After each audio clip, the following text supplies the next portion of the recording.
Hi everyone. Have you ever wondered how we manage to point telescopes in the right place to observe stars and planets and galaxies when you can't even see them with your naked eye? Well, one of the ways that we do that is we map out what we call the celestial sphere, the sky above us and below us on the other side of the earth, with a set of coordinates.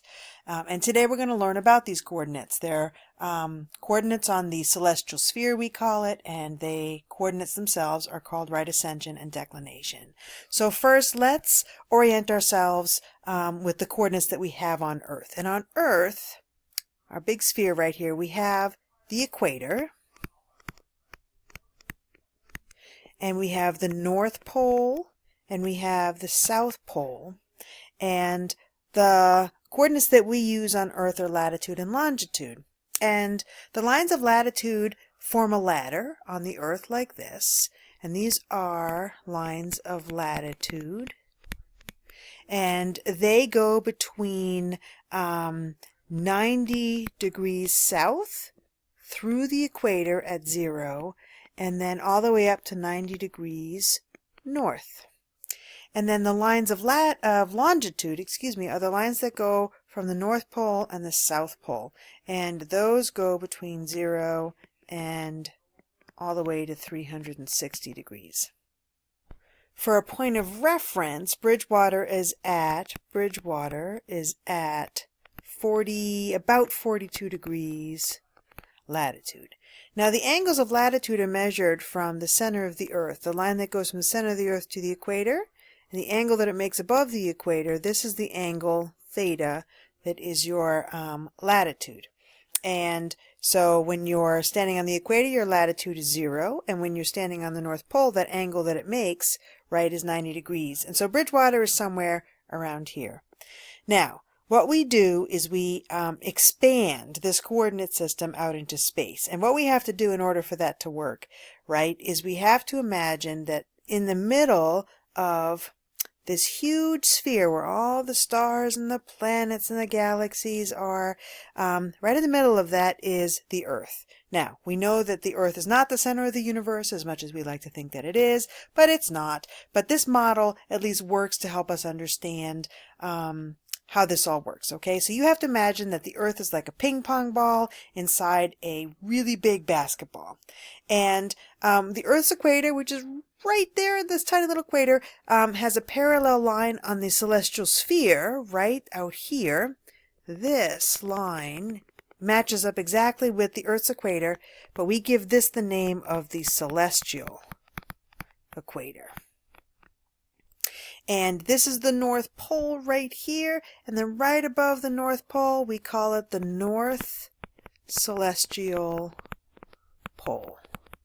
And then there's the South Pole of the Earth, and right below that is, you can probably guess it, right, is the South Celestial Pole.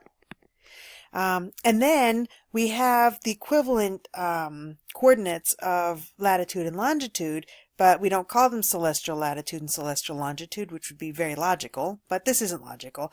But the lines that correspond with latitude, instead we call those lines of declination. And so the lines of declination are much like the ladder, right? They go up, and let me spell that word out, declination.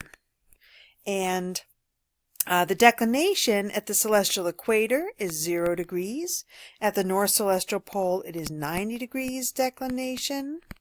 And then at the South Celestial Pole, it's negative 90 degrees declination.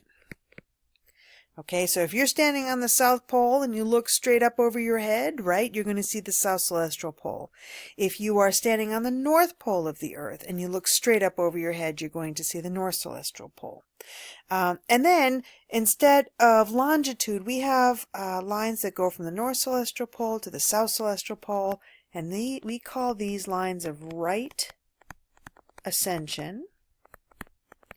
And since it already stopped being totally parallel with the coordinate system on the Earth, why should the units be the same? Because they're not. And right ascension goes from 0 hours to 24 hours.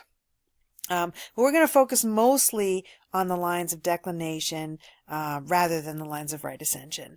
And what's really great is that the Earth in the middle, right over here, that little Earth, is the thing that's rotating. And because the Earth is rotating, it looks like the celestial sphere above it is rotating. But what's really neat is that most objects, let's say there's a star right here, I'll make a star.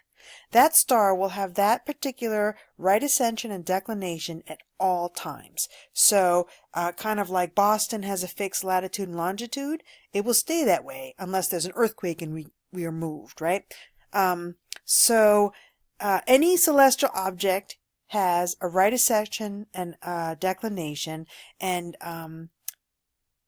we know how to find those with our telescopes. And I'm going to pause this right here so that we can do an activity to test our understanding of this coordinate system.